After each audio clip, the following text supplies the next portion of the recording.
eficaz, anti-reflexo e muito mais.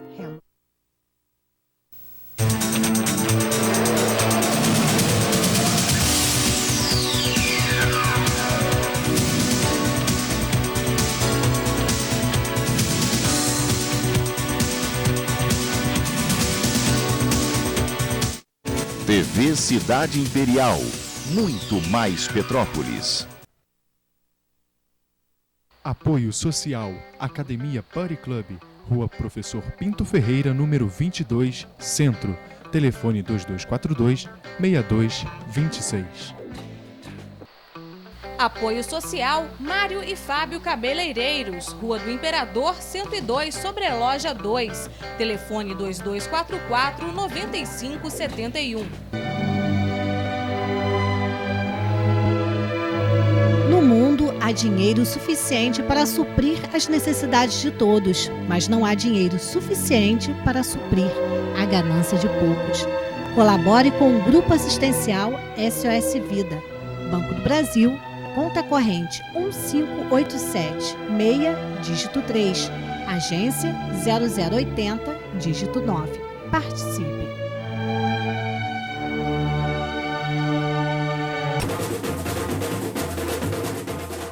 Carnaval 2007, o desfile das escolas de samba, blocos carnavalescos, blocos de embalo e, é claro, o folião petropolitano.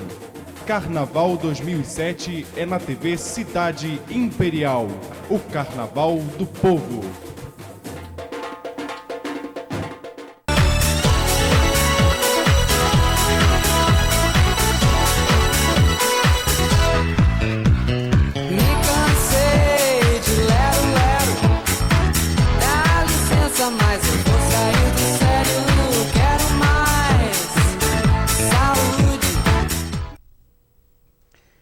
Violência é um comportamento que causa dano a outra pessoa, ser vivo ou objeto.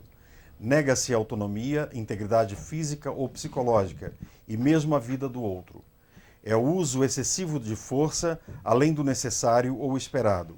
O termo deriva do latim violência, que por sua vez o amplo é qualquer comportamento ou conjunto de deriva de vis, força, vigor. Aplicação de força-vigor contra qualquer coisa ou ente. Assim, a violência diferencia-se de força, palavras que costumam estar próximas na língua e pensamento cotidiano. Enquanto que força designa a sua acepção filosófica, a energia ou firmeza de algo, a violência caracteriza-se pela ação corrupta, impaciente e baseada na ira, que não convence ou busca convencer o outro, simplesmente o agride. No programa SOS Vida de hoje, a gente vai falar sobre violência infantil, tanto na parte física quanto emocional.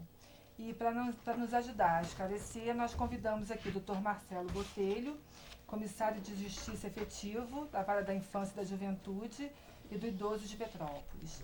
André Reis, bacharel em Direito, voluntário do Núcleo Jurídico do SOS Vida, e Cortes, que é advogado e também voluntário do Núcleo Jurídico SOS Vida.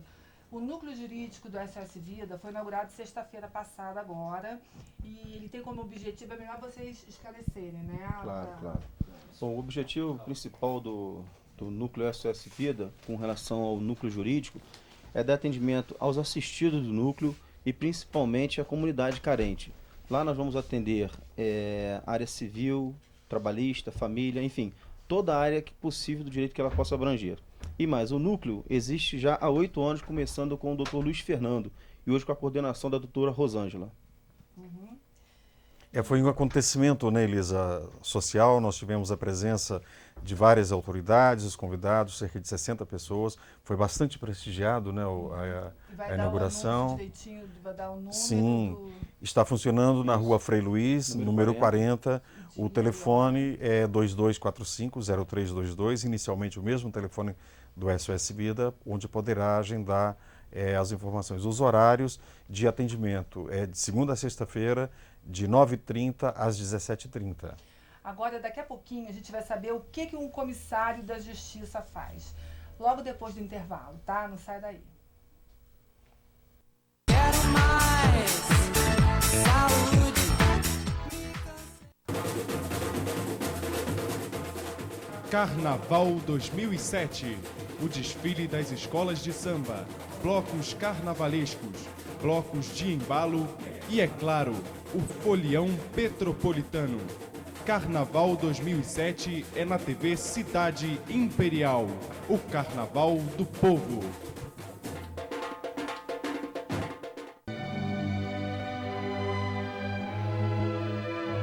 No mundo, há dinheiro suficiente para suprir as necessidades de todos, mas não há dinheiro suficiente para suprir a ganância de poucos. Colabore com o Grupo Assistencial SOS Vida, Banco do Brasil, conta corrente 1587, meia, dígito 3, agência 0080, dígito 9. Participe. Apoio Social, Academia Party Club, Rua Professor Pinto Ferreira, número 22, Centro.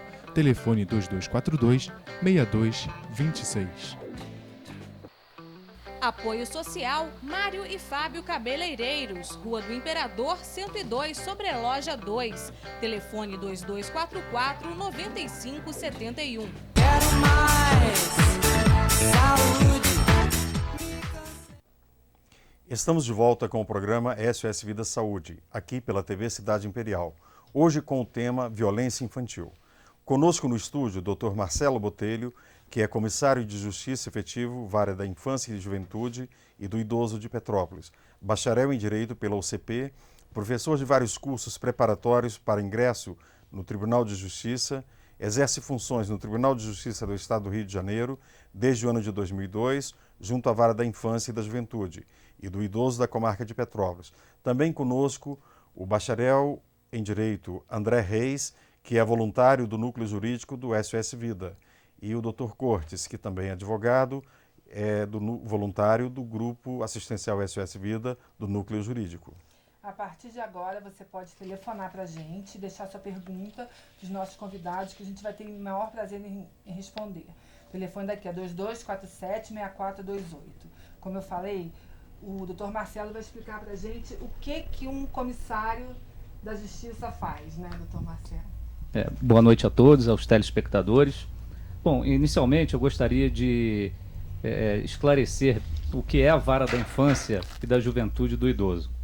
A Vara da Infância é um órgão do Poder Judiciário que tem como competência agir sempre em que crianças e adolescentes estão em situação de risco. Então, todas as vezes em que houver um risco iminente ou efetivamente ocorrendo esse risco, a Vara da Infância tem a sua competência designada pelo Estatuto da Criança e do Adolescente. Muitas vezes as pessoas confundem um pouco, né, atribuições de vara de infância com vara de família, por exemplo. Então, às vezes, há uma disputa, entre aspas, aí, se é que pode se falar desse termo, mas uma briga entre o casal com relação à guarda dos filhos, e normalmente as pessoas acham que é vara de infância, mas só vai caracterizar vara de infância se essa criança ou adolescente encontrasse numa situação de risco, né, sofrendo algum tipo de abuso, algum tipo de negligência por parte desses pais. Quando não, está numa situação normal, é vara de família. Então, sempre o que vai caracterizar a competência da vara da infância é o risco em que possa estar em curso, né, com relação a essa criança e o adolescente. E o Estatuto da Criança e do Adolescente, ele traz essas atribuições à Vara da Infância, que como órgão do Poder Judiciário, em regra, precisa ser motivado para que possa se manifestar de acordo com aquela demanda que se apresenta. Só que a Vara da Infância ela tem uma peculiaridade. Nós temos também uma atribuição de fiscalizar se os direitos das crianças e adolescentes estão sendo cumpridos por todos, pelos pais, né, família, sociedade, poder público. Então, sempre que há uma falha nesse cumprimento dos direitos da criança e do adolescente por parte de qualquer desses que eu mencionei, a Vara da Infância se manifesta através de uma fiscalização que o comissário é a primeira pessoa que normalmente atua nesse tipo de fiscalização. Então, o comissário é aquela pessoa que são os olhos dos juízes, né, de vara de infância nas ruas, verificando se os direitos estão sendo cumpridos. Então é sempre a primeira pessoa a chegar ao local e fazer uma breve sindicância para que o juiz possa ter aquela informação inicial e daí deflagrar uma possível ação em face daquele que está violando esse direito. Perfeito. Agora, Marcelo, como as pessoas devem proceder diante da constatação de situação de maus tratos envolvendo menores em suas próprias famílias, vizinhanças ou mesmo por parte de desconhecidos? As pessoas devem denunciar ao poder público, denunciar à polícia, denunciar ao Ministério Público, à Vara da Infância, ao Conselho Tutelar, que está ocorrendo essa negligência, os maus tratos com relação a essas crianças ou adolescentes. Eu gostaria só de fazer uma diferenciação aqui para quem não sabe a diferença entre criança e adolescente. O Estatuto da Criança e do Adolescente, ele prevê que criança é aquela pessoa que vai de 0 a 12 anos incompletos. E completou 12 anos até 18 anos incompletos, é considerado pela lei adolescente. Isso porque existem medidas na própria lei, no caso de crianças e aplicadas no caso para adolescentes também. Então são diferentes essas medidas, por isso essa diferenciação. Mas as pessoas devem denunciar, né? Não devem se omitir nessa denúncia, porque as crianças são o elo mais fraco de tudo isso são as crianças, são os adolescentes. Como é que a pessoa vai saber, assim, por exemplo, eu estou escutando uma briga na casa do lado, né? Aí, uma pancadaria, eu não sei se às vezes é discussão, se o pai está dando palmada, até que ponto vocês vão atender, qual o nível de violência, até onde é permitido, né? Olha, pessoalmente eu acho que nenhum, mas até onde vocês podem entrar e atuar como lei? As pessoas normalmente, você citou o caso de vizinho, né?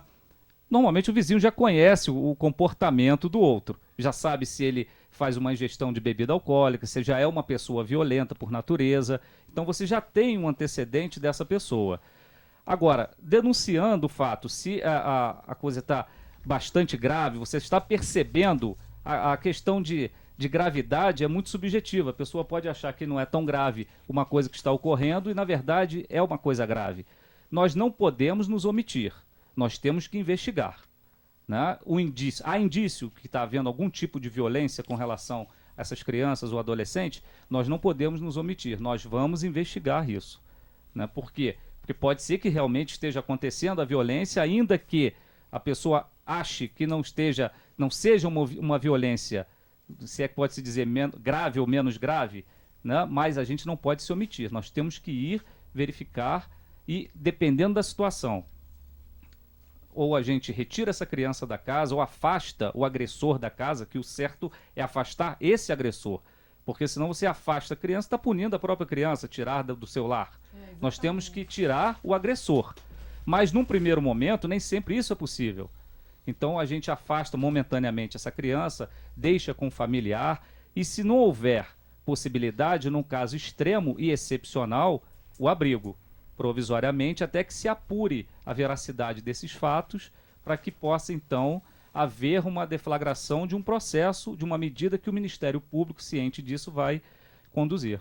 Agora, doutor Marcelo, o aspecto emocional dessa criança envolvida nessa violência, o juizado trata dessa questão, encaminha, como que é o procedimento? Sim, nós temos na Vara da Infância a equipe técnica composta por assistentes sociais, por psicólogos e comissários de justiça.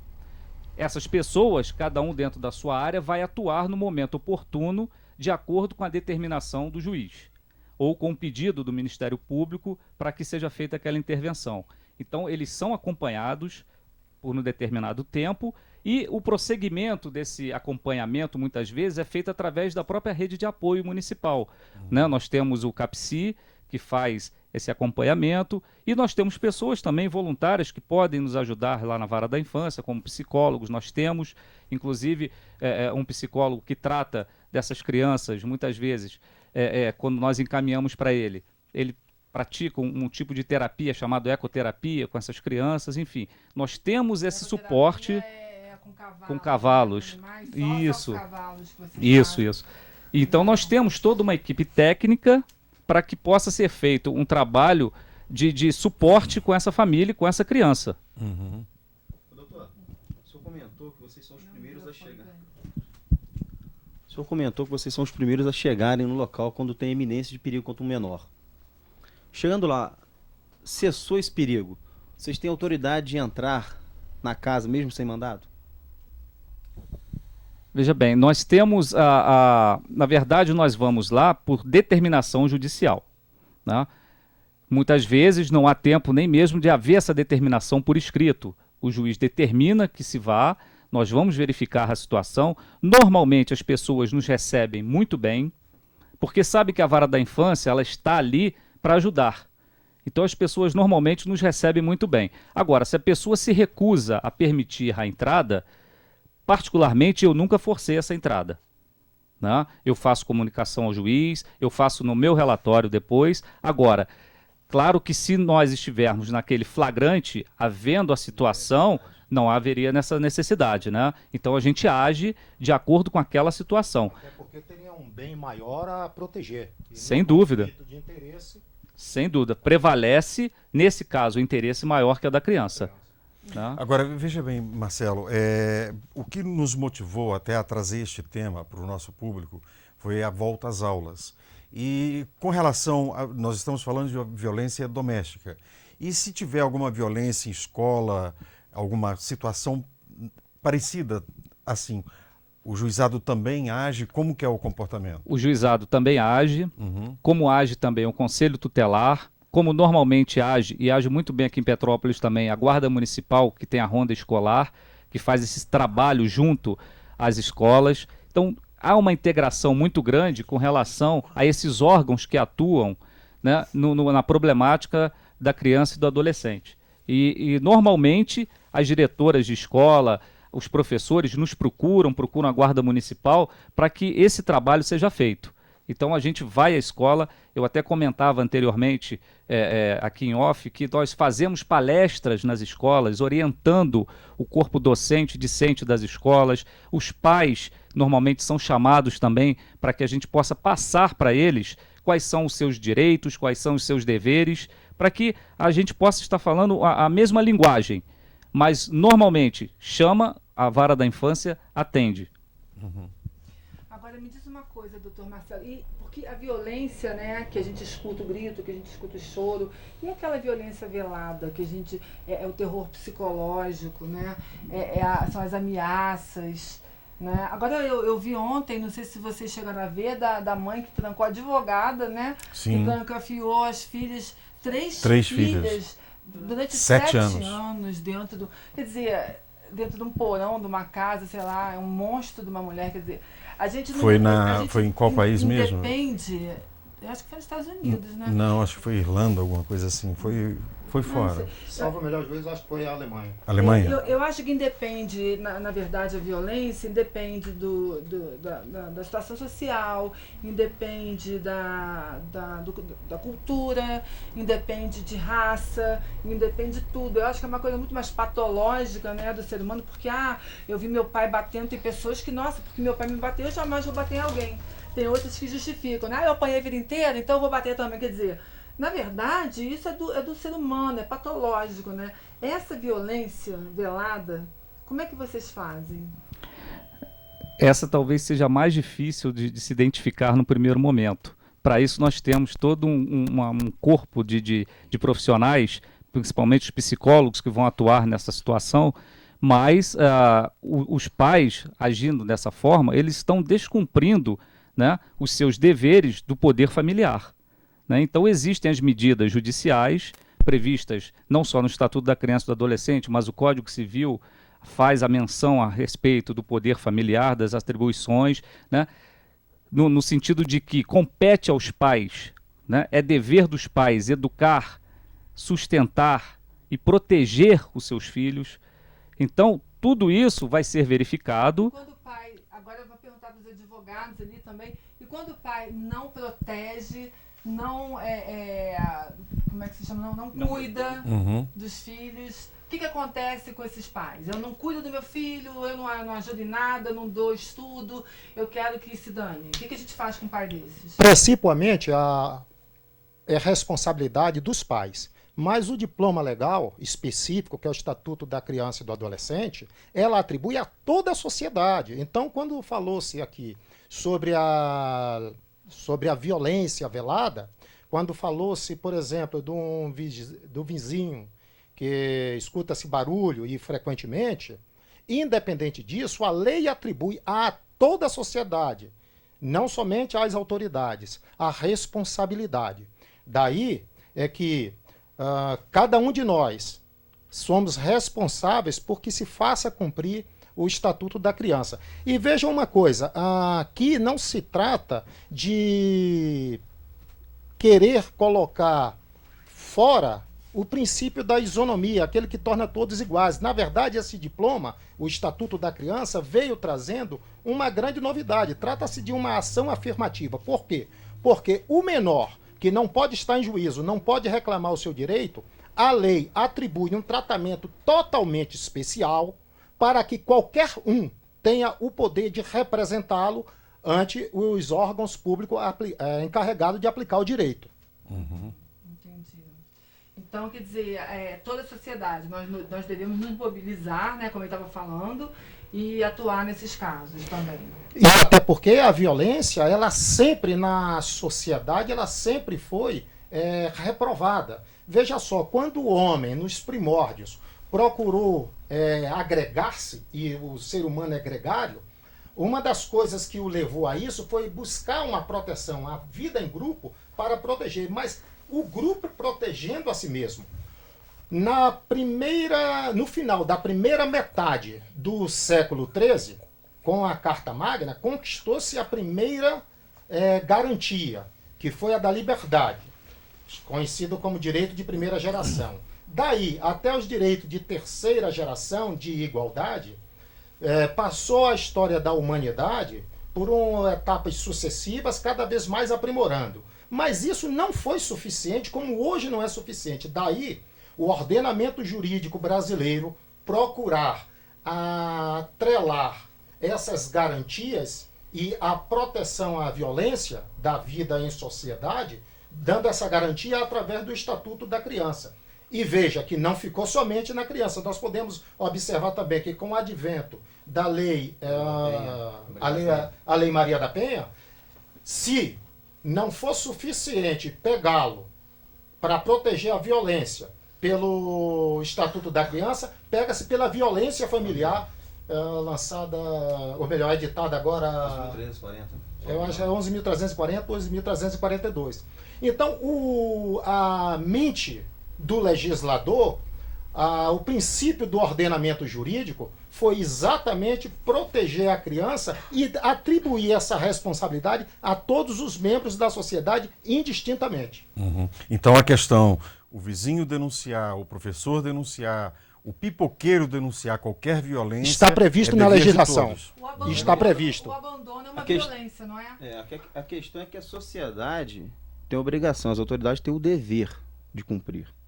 Essa é a questão da diferença, né? Entendi. A sociedade tem a obrigação, as autoridades o dever. Porque eu vejo muitos casos assim de pais que se separam, e assim, o pai abandona, não quer mais saber, porque arruma outra família. Vocês devem ver mais do que eu isso, né? Porque eu conheço assim, poucas pessoas e tal, mas acho que vocês devem ver sempre. E isso é uma violência. Um pai desse não se enquadra na violência emocional com o filho, de abandono? Nós podemos tomar emprestado aqui e fazer uma analogia que, por exemplo, a tortura, ela não é somente física. Psicológica. É psicológica. Da mesma maneira como a violência. O abandono é a falta de afeto. O próprio estatuto já dá esse direito à criança, ao adolescente, de ter a educação, o afeto, a atenção.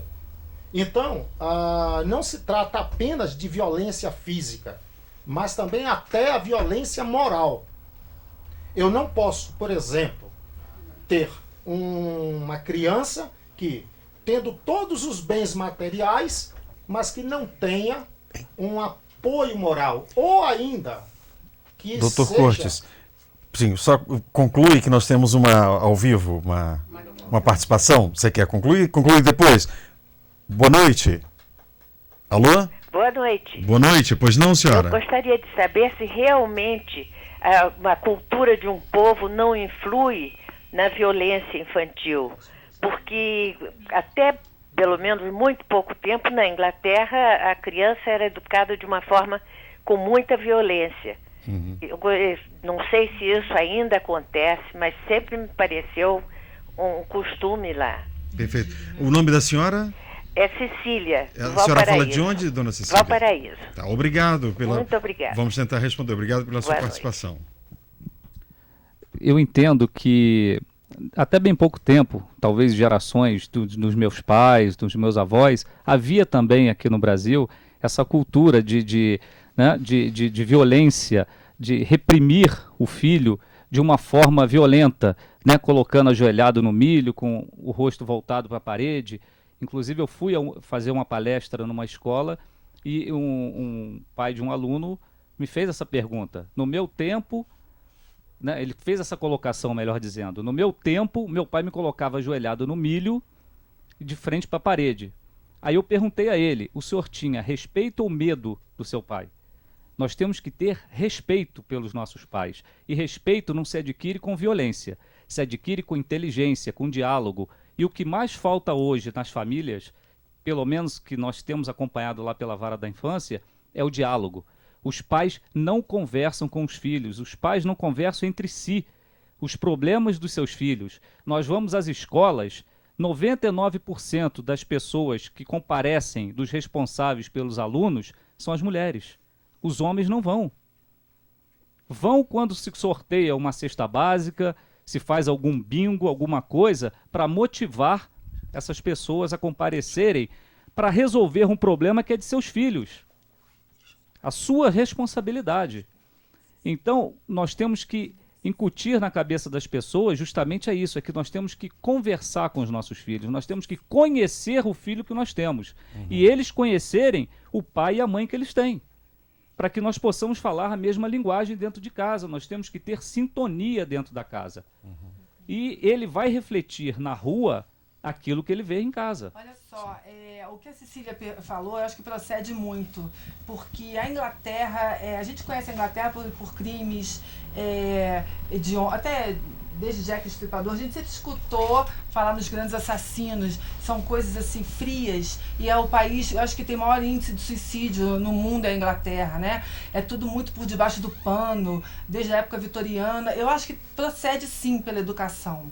Eles lá são muito polidos, muito, como eu estava falando, né, reprimidos, não tem muito acesso aos pais. Então, lá ainda existe isso de escolas muito rígidas, de botar criança de castigo. Eu acho que procede sim, Cecília. Eu acho que lá é bastante. E aqui no Brasil também acontece, né, Marcelo? Tem também esse tipo de violência ainda tem também. Gente, olha só, agora a gente vai chamar um breve intervalo e volta já. Não sai daí.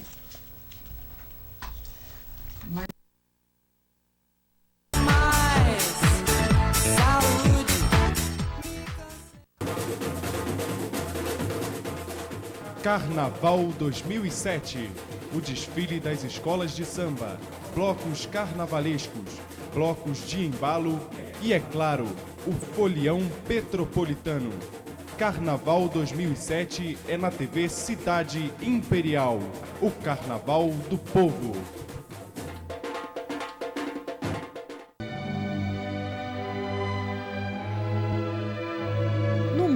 Há dinheiro suficiente para suprir as necessidades de todos, mas não há dinheiro suficiente para suprir a ganância de poucos. Colabore com o Grupo Assistencial SOS Vida. Banco do Brasil, conta corrente 1587, meia, dígito 3, agência 0080, dígito 9. Participe. Apoio Social, Academia Party Club, Rua Professor Pinto Ferreira, número 22, Centro. Telefone 2242-6226. Apoio Social, Mário e Fábio Cabeleireiros, Rua do Imperador 102, sobre Loja 2. Telefone 2244-9571. Quero mais saúde.